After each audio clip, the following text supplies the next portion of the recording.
કેમ છો મિત્રો? સ્વાગત છે તમારું રસ ગાબાની ચેનલમાં। આજે વાત કરવી છે એક એવી મિસ્ટરિયસ ટેમ્પલની જે તમને પણ જાણવું ગમશે।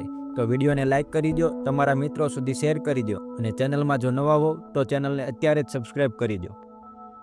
ભારતના ઓડિશા રાજ્યના પુરીમાં ચમત્કારિકની એક એવી વાત છે જેને સમજવી વિજ્ઞાનની બસની પણ વાત નથી।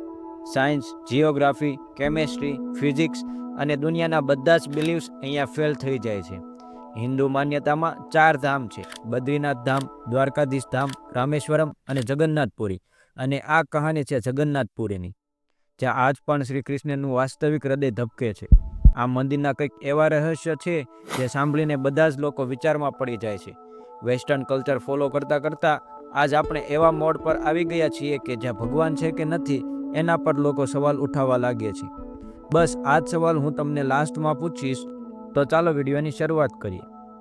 બધા જ મંદિરમાં ભગવાનની મૂર્તિ ધાતુ અને પથ્થરમાંથી બનેલ હોય છે। ત્યાં ભગવાન જગન્નાથ મંદિરમાં ભગવાન જગન્નાથની મૂર્તિ લાકડામાંથી બનાવવામાં આવેલી છે। તો કેમ લાકડામાંથી મૂર્તિ બનાવવામાં આવી છે તે ચાલો જોઈએ। 3102 BCમાં ઝારા નામના શિકારીએ શિકાર કરતા ભૂલથી તીર ભગવાન શ્રી કૃષ્ણના પગમાં ચલાવી દીધું, જેનાથી શ્રી કૃષ્ણનું અવસાન થયું। પછી ઝારાએ ભગવાન શ્રી કૃષ્ણનું અંતિમ સંસ્કાર કર્યા। પણ જ્યારે અગ્નિ શાંત થઈ ત્યારે ઝારાએ જોયું એક ચમકતી ધાતુની વસ્તુ હજી પણ બળી નહોતી। ઝારાને એ સમજ નહોતી આવી કે આ વસ્તુ છે શું, તો એ વસ્તુ ઝારાએ લીધી અને વેચવા માટે નીકળ્યો। પણ એને ખરીદવાની તો દૂર, એ વસ્તુને કોઈ હાથ પણ ન લગાવ્યો। પછી થાકેલો ઝારા આ ધાતુની વસ્તુને લાકડા સાથે બાંધી પાણીમાં છૂટી મૂકી દીધી। ગુપ્ત સામ્રાજ્યના સમયે અવંતીના રાજા ઇન્દ્રદ્યુમ્ન, જે વિષ્ણુ ભગવાનના બહુ જ મોટા ભક્ત હતા, રાજાને એક દિવસ સપનામાં આવીને વિષ્ણુજીએ એક નદીમાં ડૂબકી લગાવવા કહ્યું। સાથે એ પણ કીધું કે એક લાકડાની સાથે તને નદીમાં હું પણ મળીશ। આ સપનાને જોઈને આગળના દિવસે જ રાજા નદીમાં ડૂબકી લગાવે છે ને થોડી જ આગળ એક લાકડું દેખાય છે અને કોઈ પણ વિચાર કર્યા વગર લાકડાને રાજા મહેલ લાવે છે અને અલગ અલગ નામી શિલ્પીઓને બોલાવે છે। પણ એમાંથી આ લાકડામાંથી કોઈ પણ શિલ્પી મૂર્તિ ના બનાવી શક્યો। કોઈના વસ્તુ તૂટી ગઈ, કોઈના અસ્ત્રો તૂટી ગયા, તો કોઈ શિલ્પીનું અવસાન થયું। એવું થતાં થતાં કેટલા દિવસ પછી એક શિલ્પી મહેલમાં આવે છે અને રાજાને કહે છે આ મૂર્તિ હું બનાવીશ, પણ એક શરત સાથે। તો રાજા એ શિલ્પીને તેની શરત પૂછે છે, કેમ કે રાજા કોઈ પણ પ્રકારની શરત માનવા માટે તૈયાર હતા। તો શિલ્પીએ કહ્યું કે આ મૂર્તિ બનાવવા માટે મારે પૂરા 21 દિવસનો ટાઈમ જોઈએ છે અને આ 21 દિવસના ટાઈમમાં કોઈ પણ મારી સાથે વાત ન કરે કે કોઈ પણ મને મળવા ન આવે। રાજાએ ખુશી ખુશી આ શરત સ્વીકારી લીધી। મૂર્તિ બનાવવાનું કામ ચાલુ થઈ ગયું। રોજ મૂર્તિ બનાવવાનો અવાજ પણ આવતો, પણ ધીમે ધીમે એ અવાજ આવતો પણ બંધ થઈ ગયો। અવંતી રાણીને લાગ્યું કે ભૂખ તરસથી શિલ્પીનું અવસાન થઈ ગયું હશે અને જ્યાં મૂર્તિ બનતી હતી એ રૂમનો દરવાજો ખોલવાની હઠ લીધી અને રાજાએ રાણીની વાત માનવી પડી। જેવો જ દરવાજો ખોલવામાં આવ્યો તો જોયું ત્યાં કોઈ પણ પ્રકારનો શિલ્પી હતો નહીં અને ખાલી 3 જ મૂર્તિ હતી: ભગવાન જગન્નાથ, એના ભાઈ બલભદ્ર અને એની બેન સુભદ્રા। અને આ જ ભગવાન જગન્નાથની મૂર્તિમાં પેલી ધાતુની વસ્તુ મૂકવામાં આવી હતી, જે ધાતુની વસ્તુ કોઈ બીજું નહીં પણ શ્રી કૃષ્ણનું ધબકતું હૃદય જ હતું। આ કોઈ નોર્મલ માનવનું હૃદય નથી, આ એન્શિયન્ટ એડવાન્સ ટેકનોલોજીનું ક્લિયર સબૂત છે। આ હૃદય એનર્જી ટ્રાન્સમિટ કરે છે અને આપણે બધાની આ સ્ટડીમાં આવ્યું જ હશે કે that stones and metal are good conductor of electricity and wood is bad conductor of electricity. તેથી જ ભગવાન જગન્નાથ મૂર્તિ લાકડામાંથી બનાવવામાં આવી છે। બસ આ જ નહીં, પણ 12 વર્ષમાં ભગવાન જગન્નાથની મૂર્તિ બદલવામાં આવે છે અને ભગવાનના હૃદયને નવી મૂર્તિમાં મૂકવામાં આવે છે। આ એટલા માટે કરવામાં આવે છે કે energy transmit device, if V talk scientifically, તે મૂર્તિના હોય છે। તે એટલી એનર્જી ટ્રાન્સમિટ કરે છે કે that the good gets depleted with time. બસ આ જ કારણથી એને બદલવાની જરૂર પડે છે, પણ આ ધાતુને બદલવાની પ્રોસેસ પણ એના જેટલી જ ઇન્ટરેસ્ટિંગ છે। દર 12 વર્ષે એક દિવસ એવો હોય છે જ્યારે મંદિરમાં કોઈ પણ એન્ટ્રી મળતી નથી। આખી પૂરી સિટીની વીજળી કાઢી નાખવામાં આવે છે, મંદિરના મેઇન પંડિતની આંખો પર પટ્ટી બાંધવામાં આવે છે અને હાથોમાં મોટા ગ્લવ્સ પહેરાવવામાં આવે છે।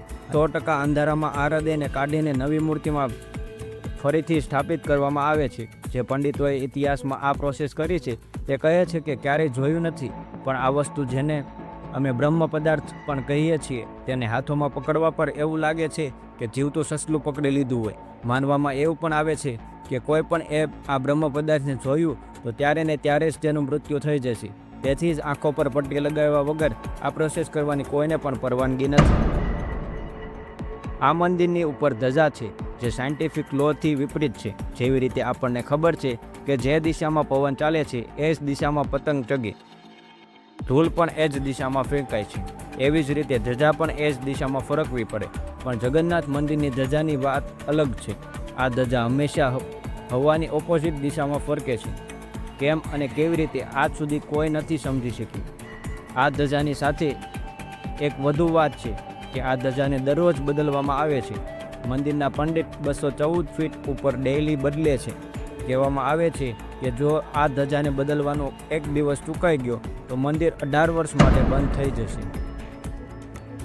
મંદિરમાં આવતા ભક્તો માટે દરરોજ પ્રસાદ આપવામાં આવે છે. તેમની માટે પ્રસાદ બનાવવામાં આવે છે. જગન્નાથ મંદિરમાં થતી બધી જ વસ્તુમાં ભગવાનની લીલા જોવા મળે છે. મંદિરમાં દરરોજ 500 લોકો માટે પ્રસાદ બનાવે છે. ક્યારેક ક્યારેક લોકોની સંખ્યા હજારોમાં વહી જાય છે. પણ જગન્નાથ મંદિરમાં ભક્તો માટે ક્યારેય પ્રસાદ નથી ખૂટતો.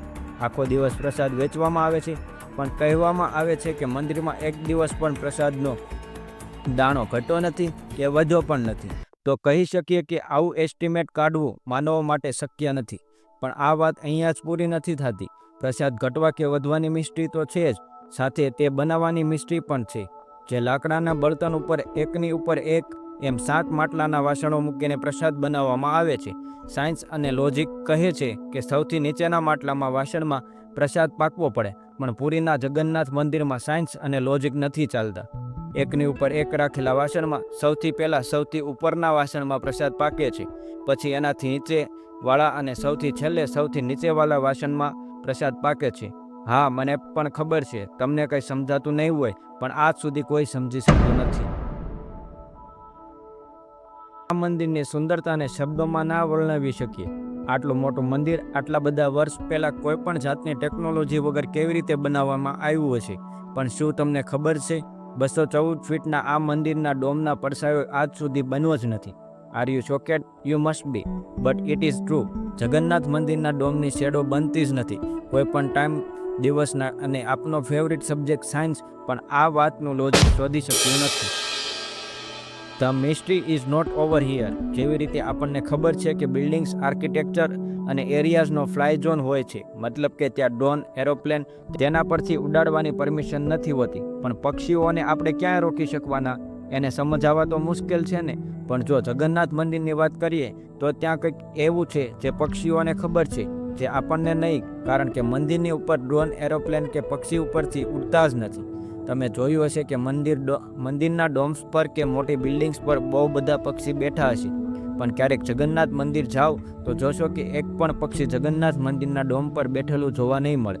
પણ કન્ફ્યુઝ કરવાવાળી એ વાત છે કે કેમ એક પક્ષી એ જાણે છે કે આ મંદિરની ઉપરથી ઉડીને નથી જવાનું. All of things sound so exciting, right?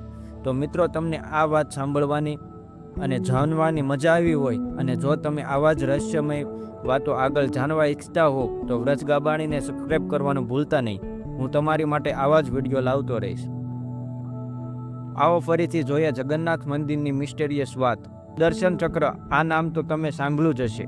Sudarshan ચક્ર ભગવાન વિષ્ણુનું શસ્ત્ર છે જે અધર્મનો વિનાશ કરે છે. જગન્નાથ મંદિરના ટોપ પર એક સુદર્શન ચક્ર છે, જેને તમે મંદિરની કોઈ પણ બાજુથી જોશો તેની દિશા તમારી સામે જ હશે. ભગવાન જગન્નાથ, જેમના નામનો મતલબ જ થાય છે જગતનો નાથ. મંદિરમાં લાખો ભક્તો પોતાની શ્રદ્ધા સાથે આવે છે. પણ આ મંદિરમાં ફક્ત હિન્દુઓને જ દર્શન કરવાની પરમિશન છે. કોઈ પણ બીજા ધર્મના માનવને બહારથી જ દર્શન કરવામાં આવે છે. જેમ કે આપણા એક્સ પ્રાઇમ મિનિસ્ટર ઇન્દિરાબેન ગાંધી એ પણ દર્શન કરવા માટે જગન્નાથ મંદિર ગયા હતા. પણ એ ફારસી છે, હિન્દુ નથી, અને તેમને તેની સરનેમ ફિરોઝ ગાંધી પાસેથી મળી છે. તેથી ઇન્દિરા ગાંધીને પણ દર્શન કરવાની પરમિશન આપવામાં આવી નથી. બસ આ જ નહીં, પણ 2005માં થાઈલેન્ડની પ્રિન્સેસ મહાચક્રી શ્રીંધન ને પણ જગન્નાથ મંદિરમાં એન્ટ્રી આપવામાં નહોતી આવી, કેમ કે અહીંયા ફોરેનર અલાઉન્સ નથી. બીજી વાત કરીએ તો 12મી સદીથી બનેલા આ મંદિરને સ્વિટ્ઝરલેન્ડની એક મહિલાએ 1,78,00,000 રૂપિયાનો ચડાવો કર્યો હતો. આ મંદિરમાં ચડાવવામાં આવેલ ચડાવો આજ સુધીનો સૌથી મોટો ચડાવો છે. તો પણ કેમ કે તે હિન્દુ નથી, તેથી દર્શન બહારથી જ કરવા પડ્યા. આપણા જ ધર્મની વાતો છે, પણ જે આપણને ખબર નથી. આપણે આંખો બંધ કરીને કોઈ પણ કલ્ચર, કોઈ પણ ટ્રેન્ડને ફોલો કરતા જઈએ છીએ. આપણે ભૂલી ગયા છીએ કે એક એવા ધર્મ સાથે બંધાયેલા છીએ જેને દુનિયાને સંસ્કૃતિ, સભ્યતા, પરંપરા અને સંસ્કારને હંમેશા જીવતા રાખ્યા છે. આ સનાતન ધર્મ છે અને હવે આપણા ધર્મને બચાવવાનો છે. દર વર્ષે જગન્નાથપુરીમાં જગન્નાથજીની રથયાત્રા પણ નીકળે છે, જે 9 દિવસનો તહેવાર હોય છે, જેમાં ભગવાન શ્રી જગન્નાથ, દેવી સુભદ્રા અને ભગવાન બાલભદ્રને ગર્ભગૃહમાંથી રથ ઉપર બેસાડી યાત્રા કરવામાં આવે છે. માનવામાં આવે છે કે આ રથયાત્રા એટલે કરવામાં આવે છે કે 9 દિવસમાં ભગવાન ભક્તોની વચ્ચે આવી ભક્તોના સુખ દુઃખને જોવે છે અને લાખો કરોડો લોકો આ યાત્રાનો હિસ્સો બને છે. જગન્નાથપુરી મંદિરની મિસ્ટ્રી અહીંયા જ પૂરી નથી થતી. ઘણી બધી વાતો છે જે આપણે નથી જાણતા, જેમ કે દર વર્ષે ભગવાન 15 દિવસ માટે બીમાર પડે છે અને ભક્તો માટે દર્શન બંધ કરવામાં આવે છે. બહુ જ ઓછા લોકો જાણે છે કે આવું કેમ કરવામાં આવે છે. તમને વિડીયોમાં મજા આવી હશે એવી આશા રાખું છું. અને હવે હું તમને એક સવાલ કરું છું, કમેન્ટ્સ કરીને જણાવજો કે ભગવાન શું સાચામાં છે.